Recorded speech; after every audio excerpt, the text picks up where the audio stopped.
Football ലോകം രണ്ട് ധ്രുവങ്ങളായി വിഭജിക്കപ്പെട്ട കാലം.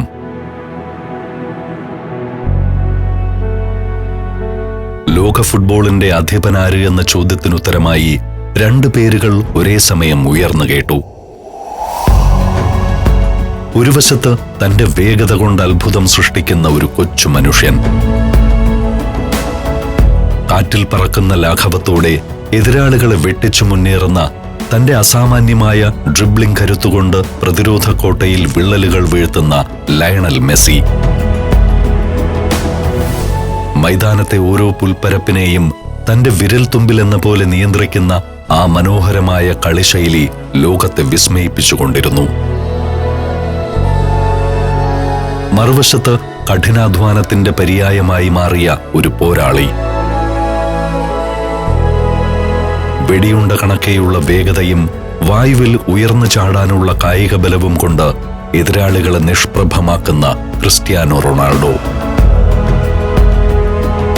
മെസ്സിയും റൊണാൾഡോയും തമ്മിലുള്ള ആദ്യത്തെ വൻ പോരാട്ടത്തിന് കളമൊരുക്കിയത് ഫുട്ബോൾ ലോകത്തെ ഏറ്റവും വലിയ വേദിയിലായിരുന്നു. 2009 ചാമ്പ്യൻസ് ലീഗ് ഫൈനൽ. 2008-2009 സീസൺ അവസാനിക്കുമ്പോൾ യൂറോപ്പിലെ ഏറ്റവും കരുത്തരായ രണ്ട് ടീമുകളായി മാഞ്ചസ്റ്റർ യുണൈറ്റഡും ബാഴ്സലോണയും മാറിയിരുന്നു. ബാഴ്സലോണ ടീമിന്റെ ഐക്കൺ പ്ലെയറായി മെസ്സി തിളങ്ങി നിൽക്കുകയാണ്. അവർ മൈതാനത്ത് ഒരു കുടുംബത്തെ പോലെയാണ് കളിച്ചിരുന്നത്. പരസ്പരം വിട്ടുകൊടുക്കാനുള്ള മനോഭാവമായിരുന്നു അവരുടെ വിജയരഹസ്യം. രാവിലെ പരിശീലനത്തിനെത്തുക, അതിനുശേഷം ടീം അംഗങ്ങളോടൊപ്പം ഭക്ഷണം കഴിക്കുക, വീട്ടിൽ തിരിച്ചെത്തി വിശ്രമിക്കുക. ഇതായിരുന്നു മെസ്സിയുടെ രീതി. ബാഴ്സലോണയിലെ കാസ്റ്റൽ ഡെഫെൽസ് എന്ന ശാന്തമായ കടലോര ഗ്രാമത്തിലാണ് മെസ്സിയുടെ താമസം. അച്ഛൻ ജോർജ് മെസ്സിയും സഹോദരങ്ങളും എപ്പോഴും അദ്ദേഹത്തോടൊപ്പം ഉണ്ടായിരുന്നു. കുടുംബത്തിന്റെ പിന്തുണയോടെ മെസ്സി ബാഴ്സലോണയ്ക്ക് വേണ്ടി കളിക്കളങ്ങളിൽ നിറഞ്ഞാടി. 2009 ചാമ്പ്യൻസ് ലീഗ് കിരീടമായിരുന്നു ലക്ഷ്യം. ബാഴ്സലോണ പരിശീലകൻ പെപ് ഗോർഡിയോള മെസ്സിയെ ഉപയോഗിച്ചത് ഫാൾസ് 9 എന്ന രീതിയിൽ തന്നെയായിരുന്നു. ഗ്രൂപ്പ് ഘട്ടങ്ങളിൽ തകർപ്പൻ പ്രകടനം പുറത്തെടുത്തെങ്കിലും സെമിഫൈനലിൽ അവർക്ക് നേരിടേണ്ടി വന്നത് കരുത്തരായ ചെൽസിയെ ആയിരുന്നു. ലണ്ടനിലെ സ്റ്റാംഫോർഡ് ബ്രിഡ്ജിൽ നടന്ന ആവേശകരമായ രണ്ടാം പാദ മത്സരത്തിൽ തോൽവിയുടെ വക്കിൽ നിൽക്കെ ഇഞ്ചുറി ടൈമിൽ ആന്ദ്രേ ഇനിയേസ്റ്റ നേടിയ ആ അത്ഭുത ഗോൾ ബാഴ്സയെ ഫൈനലിലേക്ക് നയിച്ചു. ആ ഗോളിന് വഴിയൊരുക്കിയതാകട്ടെ മെസ്സിയുടെ കൃത്യമായ പാസും. ഇതോടെ ലോകം കാത്തിരുന്ന ആ നിമിഷം വന്നെത്തി. റോമിലെ സ്റ്റേഡിയോ ഒളിമ്പിക്കോയിൽ വെച്ച് നടക്കുന്ന ബാഴ്സലോണ മാഞ്ചസ്റ്റർ യുണൈറ്റഡ് പോരാട്ടം.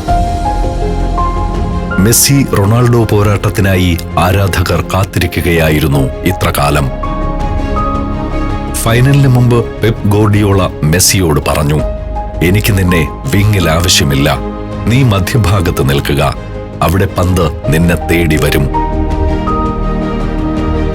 അവിടെ നിന്ന് നിനക്ക് കളി നിയന്ത്രിക്കാം. മത്സരം തുടങ്ങാൻ വിസിൽ മുഴങ്ങിയ നിമിഷം മുതൽ ക്യാമറ കണ്ണുകൾ ലോകത്തിലെ ആ രണ്ട് അതികായന്മാർക്ക് പിന്നാലെയായിരുന്നു. ലോകം അതുവരെ കണ്ടിട്ടില്ലാത്ത വിധം ഫുട്ബോൾ സിംഹാസനത്തിന് വേണ്ടിയുള്ള നേർക്കുനേർ യുദ്ധം. കളിയുടെ തുടക്കത്തിൽ ക്രിസ്ത്യാനോ റൊണാൾഡോയാണ് ആക്രമണങ്ങൾക്ക് നേതൃത്വം നൽകിയത്. വെടിയുണ്ട കണക്കെയുള്ള റൊണാൾഡോയുടെ ഒരു free kick Barca goalkeeper Victor Valdes തട്ടിയകറ്റിയപ്പോൾ യുണൈറ്റഡ് ആരാധകർ ആവേശത്തോടെ ആർപ്പ് വിളിച്ചു. മറുവശത്ത് പെപ് ഗോർഡിയോളയുടെ നിർദ്ദേശപ്രകാരം മൈതാനത്തിന്റെ മധ്യഭാഗത്ത് നിലയുറപ്പിച്ച മെസ്സി ശാന്തനായി പന്തിനു വേണ്ടി കാത്തുനിന്നു. മത്സരത്തിനിടയിൽ പലപ്പോഴും ഇരുവരും മുഖാമുഖം വന്ന നിമിഷങ്ങൾ ആരാധകരിൽ ആവേശമുണർത്തി.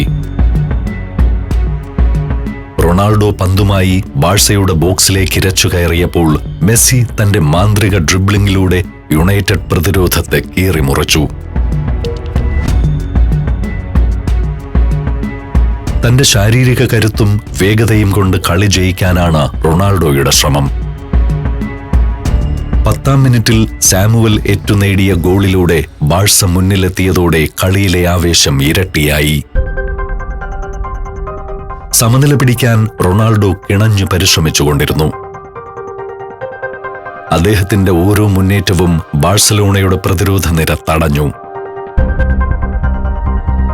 മെസ്സി മധ്യനിരയിലേക്ക് ഇറങ്ങി വന്നതോടെ ബാഴ്സലോണയ്ക്ക് മിഡ്ഫീൽഡിൽ ഒരാളുടെ അധിക മുൻതൂക്കം ലഭിച്ചു. സാവിയും ഇനിയേസ്റ്റയും മെസ്സിയും ചേർന്ന് ചെറിയ പാസുകളിലൂടെ യുണൈറ്റഡിന്റെ മധ്യനിരയെ വട്ടം കറക്കി. ഇതോടെ യുണൈറ്റഡ് താരങ്ങൾ പന്തിനായി ഓടിത്തളർന്നു. മെസ്സി പന്തുമായി മുന്നേറുമ്പോൾ വിങ്ങുകളിൽ നിന്ന് ഹെൻറിയും സാമുവൽ എറ്റുവും ബോക്സിലേക്ക് ഇരച്ചുകയറാൻ ഇത് വഴിയൊരുക്കി. കളിയുടെ 70-ാം മിനിറ്റിലാണ് ചരിത്രം വഴിമാറിയ ആ നിമിഷം പിറന്നത്.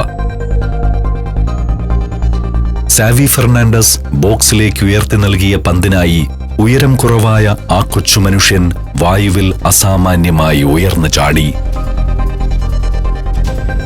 ആ header goal keeper van der സാറിനെ നോക്കുകുത്തിയാക്കി വലയിലേക്ക് തുളഞ്ഞു കയറി. ലോകം കാത്തിരുന്ന മെസ്സി റൊണാൾഡോ പോരാട്ടത്തിൽ മെസ്സി കരുത്ത് തെളിയിച്ച നിമിഷം. ആ ഗോൾ ചാമ്പ്യൻസ് ലീഗിലെ ആ സീസണിലെ മെസ്സിയുടെ 9-ാം ഗോളായിരുന്നു. സീസണിലെ ടോപ്പ് സ്കോററായി മെസ്സി മാറി. ഫൈനൽ വിസിൽ മുഴങ്ങിയപ്പോൾ ബാഴ്സലോണ എതിരില്ലാത്ത 2 ഗോളുകൾക്ക് മാഞ്ചസ്റ്റർ യുണൈറ്റഡിനെ തകർത്ത് തങ്ങളുടെ 3-ാം ചാമ്പ്യൻസ് ലീഗ് കിരീടം ഉയർത്തി. ആ വിജയത്തോടെ ഒരേ സീസണിൽ 3 പ്രധാന കിരീടങ്ങളും സ്വന്തമാക്കുന്ന ആദ്യ സ്പാനിഷ് ക്ലബ്ബായി ബാഴ്സലോണ മാറി.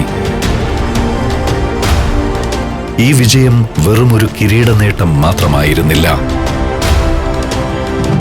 മറിച്ച് ലോകത്തിലെ ഏറ്റവും മികച്ച ടീം തങ്ങളാണെന്ന് പെപ് ഗോർഡിയോളയും കൂട്ടരും അടിവരയിട്ടുറപ്പിക്കുകയായിരുന്നു.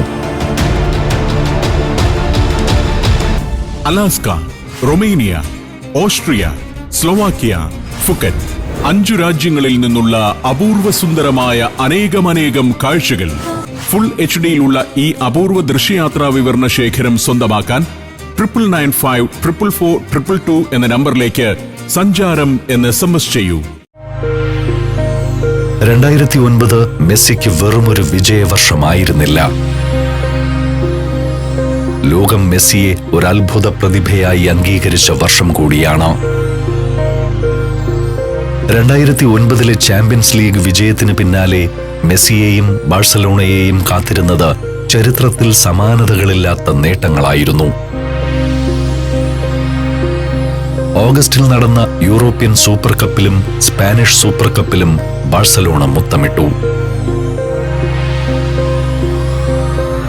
2009 ഡിസംബറിൽ നടന്ന ക്ലബ് വേൾഡ് കപ്പ് ഫൈനലിലായിരുന്നു മെസ്സിയുടെ പോരാട്ട വീര്യം ഒരിക്കൽ കൂടി പ്രകടമായത്. അർജന്റീനിയൻ ക്ലബ്ബായ എസ്റ്റുഡിയന്റസിനെതിരെയുള്ള ആ ഫൈനലിൽ മത്സരം അവസാനിക്കാൻ മിനിറ്റുകൾ മാത്രം ബാക്കി നിൽക്കെ തന്റെ നെഞ്ചുകൊണ്ട് പന്ത് തട്ടി വലയിലെത്തിച്ച മെസ്സി ബാഴ്സലോണയ്ക്ക് ആ വർഷത്തെ 6ാമത്തെ കിരീടം നേടിക്കൊടുത്തു.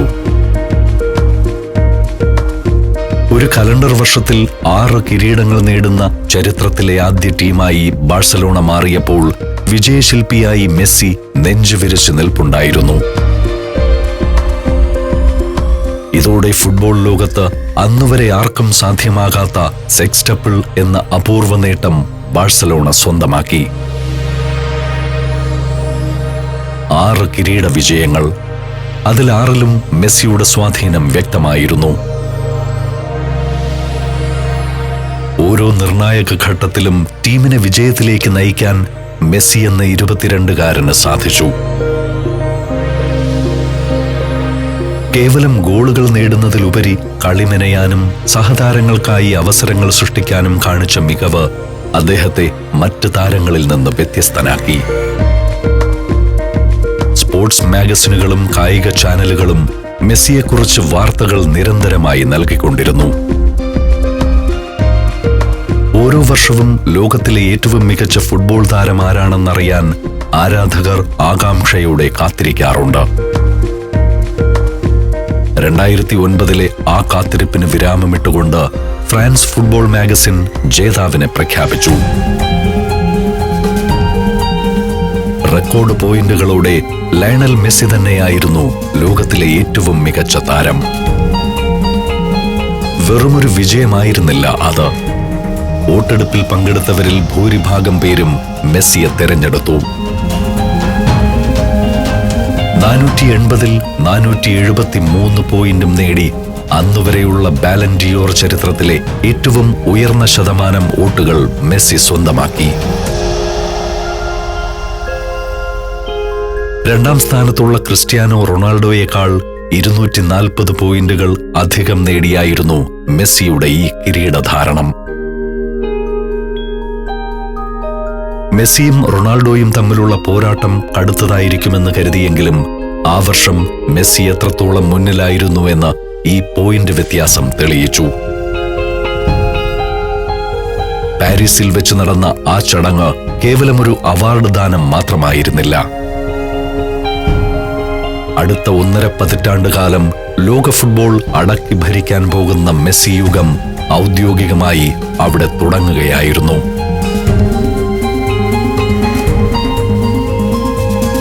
മെസ്സിയെ വളർത്തിയെടുത്ത ബാഴ്സലോണ എന്ന ക്ലബിനും അദ്ദേഹത്തെ ജീവശ്വാസമായി കാണുന്ന അർജന്റീനയിലെ ജനതയ്ക്കും ആ വിജയം വലിയൊരു സ്വപ്ന സാഫല്യമായി. വെറും 22 വയസ്സേയുള്ളൂ മെസ്സിക്ക്. ലോക പ്രശസ്തിയുടെ കൊടുമുടിയിൽ നിൽക്കുമ്പോഴും തന്റെ സ്വപ്നം സഫലമായതിന്റെ ആവേശം ഒരു കൊച്ചുകുട്ടിയുടെ നിഷ്കളങ്കമായ പുഞ്ചിരിയോടെയാണ് അദ്ദേഹം പ്രകടിപ്പിച്ചത്. ലോകമാധ്യമങ്ങളുടെ ക്യാമറ കണ്ണുകൾക്ക് മുന്നിൽ ആ 10ാം നമ്പർ താരം തിളങ്ങി നിന്നു. ഇതെനിക്ക് വലിയൊരു ബഹുമതിയാണ്. ഈ അവാർഡ് എന്റെ കുടുംബത്തിനും ബാഴ്സലോണയിലെ സഹതാരങ്ങൾക്കുമായി ഞാൻ സമർപ്പിക്കുന്നു. അവർ നൽകിയ പിന്തുണയില്ലാതെ എനിക്കിത് നേടാൻ കഴിയില്ലായിരുന്നു എന്ന മെസ്സിയുടെ വാക്കുകളിൽ വിനയവും സഭാകമ്പവും നിഴലിച്ചു നിന്നു. ബാലൻ ഡിയോറിന് തൊട്ടു പിന്നാലെ സൂറിച്ചിൽ നടന്ന ചടങ്ങിൽ വെച്ച് FIFA world player of the year പുരസ്കാരവും മെസ്സി സ്വന്തമാക്കി. ഇതിഹാസ താരം ഡീഗോ മറഡോണയ്ക്ക് പോലും ബാലൻ ഡിയോർ ലഭിച്ചിരുന്നില്ല. അന്ന് യൂറോപ്യൻ താരങ്ങൾക്ക് മാത്രമായിരുന്നു പുരസ്കാരം നൽകിയിരുന്നത്. അതുകൊണ്ട് തന്നെ അർജന്റീന എന്ന ഫുട്ബോൾ ഭ്രാന്തന്മാരുടെ രാജ്യത്തേക്ക് ആദ്യമായി ഈ പുരസ്കാരം എത്തിച്ച് മെസ്സി ചരിത്രം രചിച്ചു. റൊണാൾഡീഞ്ഞോ ഒഴിച്ചിട്ടുപോയ ബാഴ്സലോണയുടെ ഐതിഹാസികമായ 10ാം നമ്പർ ജേഴ്സി അണിഞ്ഞ ആദ്യ സീസണുകളിൽ തന്നെ മെസ്സി അത്ഭുതങ്ങൾ കാട്ടി. മൈതാനത്ത് അദ്ദേഹം നടത്തിയ ഡ്രിബ്ലിങ്ങുകളും ഗോളുകളും കേവലം കളിയായിരുന്നില്ല, മറിച്ചൊരു മാന്ത്രിക പ്രകടനം തന്നെയായിരുന്നു. അതിനുള്ള ലോകത്തിന്റെ അംഗീകാരം കൂടിയായിരുന്നു ഈ പുരസ്കാരങ്ങൾ. കുട്ടിക്കാലത്ത് നേരിട്ട വളർച്ചാ ഹോർമോണിന്റെ കുറവും കരിയറിന്റെ തുടക്കത്തിൽ വേട്ടയാടിയ പേശി പരിക്കുകളും മെസ്സിയെ തളർത്തിയിരുന്നില്ല. ആ ശാരീരിക ബുദ്ധിമുട്ടുകളെയും പ്രതിസന്ധികളെയും അതിജീവിച്ചാണ് അദ്ദേഹം ലോകത്തിന്റെ നെറുകയിലെത്തിയത്. മെസ്സിയുടെ കളിശൈലി വെറുമൊരു കായിക പ്രകടനമായിരുന്നില്ല, മറിച്ച് ഒരു കലാരൂപമായിരുന്നു. പന്ത് കാലിൽ വെച്ചുകൊണ്ട് എതിരാളികൾക്കിടയിലൂടെ അദ്ദേഹം നടത്തുന്ന മുന്നേറ്റങ്ങൾ ഒരു നൃത്തം പോലെ മനോഹരമായിരുന്നു. മൈതാനത്തെ ആ മാന്ത്രികത കണ്ട് ലോകമെമ്പാടുമുള്ള ആരാധകരും വിദഗ്ധരും അമ്പരന്നുപോയി. കരിയറിന്റെ തുടക്കത്തിൽ മെസ്സിയെ വിടാതെ പിന്തുടർന്നിരുന്ന പേശി പരിക്കുകൾ അദ്ദേഹത്തിന്റെ കരിയറിന് ഭീഷണിയായിരുന്നു. എന്നാൽ ശരിയായ ഭക്ഷണക്രമത്തിലൂടെയും വ്യായാമത്തിലൂടെയും ആ പ്രതിസന്ധികളെ മറികടന്ന മെസ്സി 2009 പെപ് ഗോർഡിയോളയുടെ കീഴിലുള്ള ബാഴ്സലോണ ടീമിന്റെ നട്ടെല്ലായി മാറി. ലോകം കണ്ട ഏറ്റവും മികച്ച ടീമുകളിലൊന്നായി ആ ബാഴ്സലോണ സംഘം വിലയിരുത്തപ്പെട്ടു. വെറുമൊരു സീസണിലെ പ്രകടനമല്ല മെസ്സി കാഴ്ചവെച്ചത്, മറിച്ച് ഫുട്ബോളിന്റെ ചരിത്രം മാറ്റിമറിക്കാനുള്ള പ്രതിഭ തനിക്കുണ്ടെന്ന് അദ്ദേഹം തെളിയിച്ചു. ഇത് കണ്ട ഫുട്ബോൾ നിരീക്ഷകർ വരാനിരിക്കുന്ന വർഷങ്ങൾ മെസ്സിയുടേതായിരിക്കുമെന്ന് ഉറപ്പിച്ചു പറഞ്ഞു. എന്നാൽ ഈ വിജയങ്ങൾക്കെല്ലാം ഇടയിലും മെസ്സിയുടെ ഉള്ളിൽ ഒരു നോവ് ബാക്കിയുണ്ടായിരുന്നു. അർജന്റീനയുടെ ജേഴ്സി അണിഞ്ഞ് ഒരു വലിയ കിരീടം നേടുക എന്ന സ്വപ്നം. ക്ലബ്ബ് തലത്തിൽ എല്ലാം വെട്ടിപ്പിടിക്കുമ്പോഴും തന്റെ രാജ്യത്തിനു വേണ്ടി നന്നായി കളിക്കാൻ മെസ്സിക്ക് കഴിയുന്നില്ല എന്ന വിമർശനങ്ങൾ ആരാധകർക്കിടയിൽ നിന്നും ഉയർന്നു തുടങ്ങിയിരുന്നു. യൂറോപ്യൻ മെസ്സി എന്നും അർജന്റീനൻ മെസ്സി എന്നും ആരാധകർ അദ്ദേഹത്തെ രണ്ടായി വിഭജിച്ചു. ക്ലബിനു വേണ്ടി ഗോളുകൾ വാരിക്കൂട്ടുന്ന അദ്ദേഹം രാജ്യത്തിനു വേണ്ടി കളിക്കുമ്പോൾ സമ്മർദ്ദത്തിനടിമപ്പെടുകയാണെന്നും സാവിയും ഇനിയസ്റ്റയും ഇല്ലാതെ മെസ്സി ഒന്നുമല്ലെന്നും വിമർശകർ പരിഹസിച്ചു. ഫുട്ബോൾ ഒരു ടീം ഗെയിമാണെങ്കിലും അർജന്റീന പരാജയപ്പെടുമ്പോൾ ലോകം മുഴുവൻ വിരൽ ചൂണ്ടിയത് മെസ്സിക്ക് നേരെയായിരുന്നു. ടീമിലെ മറ്റ് 10 പേരുടെ പ്രകടനത്തെക്കാൾ മെസ്സിക്ക് അത്ഭുതങ്ങൾ പ്രവർത്തിക്കാൻ കഴിയാത്തതാണ് തോൽവിക്ക് കാരണമെന്ന് എല്ലാവരും വിശ്വസിച്ചു. അർജന്റീനക്കാർക്ക് മറഡോണ വെറുമൊരു കളിക്കാരനല്ല, ഒരു ദൈവമാണ്. 1986 ഒറ്റയ്ക്ക് ടീമിന് ലോക കിരീടത്തിലേക്ക് നയിച്ച മറഡോണയുമായി മെസ്സിയെ എപ്പോഴും താരതമ്യം ചെയ്തിരുന്നു. ഒരു ലോകകപ്പ് നേടുന്നതുവരെ മെസ്സി ഒരിക്കലും മറഡോണയ്ക്ക് തുല്യനാകില്ലെന്ന കടുത്ത നിലപാടിലായിരുന്നു ഫുട്ബോൾ നിരീക്ഷകർ. പുറം ലോകം മുഴുവൻ മെസ്സിയെ ആരാധിക്കുമ്പോഴും സ്വന്തം നാട്ടുകാർ തന്നെ ഒരു പരാജയമായി കാണുന്നത് അദ്ദേഹത്തിന് സഹിക്കാവുന്നതിലും അപ്പുറമായിരുന്നു. ബാഴ്സലോണയിലെ ട്രോഫി ക്യാബിനറ്റുകൾ നിറയുമ്പോഴും സ്വന്തം മണ്ണിലെ ആദരവ് ലഭിക്കാത്തത് അദ്ദേഹത്തെ മാനസികമായി തളർത്തി. തന്റെ കരിയറിലെ ഓരോ വലിയ നേട്ടത്തിനു പിന്നാലെയും അർജന്റീനയ്ക്ക് വേണ്ടിയുള്ള കിരീടമില്ലായ്മ ഒരു കുറവായി അദ്ദേഹത്തെ വേട്ടയാടിക്കൊണ്ടിരുന്നു. മറ്റു വിജയങ്ങൾ ആഘോഷിക്കുമ്പോഴും അദ്ദേഹത്തിന്റെ ഉള്ളിൽ ഈ വിഷമം ഒരു കനലായി അവശേഷിച്ചു. വിമർശനങ്ങൾ കേട്ട് തളർന്നു പോകാതെ അവയെല്ലാം തന്റെ കരിയറിലെ ഊർജമായി മെസ്സി മാറ്റി. പ്രതികരിക്കാനോ ബഹളം വയ്ക്കാനോ നിൽക്കാതെ തന്റെ കളിയിലൂടെ മറുപടി നൽകാൻ അദ്ദേഹം നിശബ്ദനായി കാത്തിരുന്നു.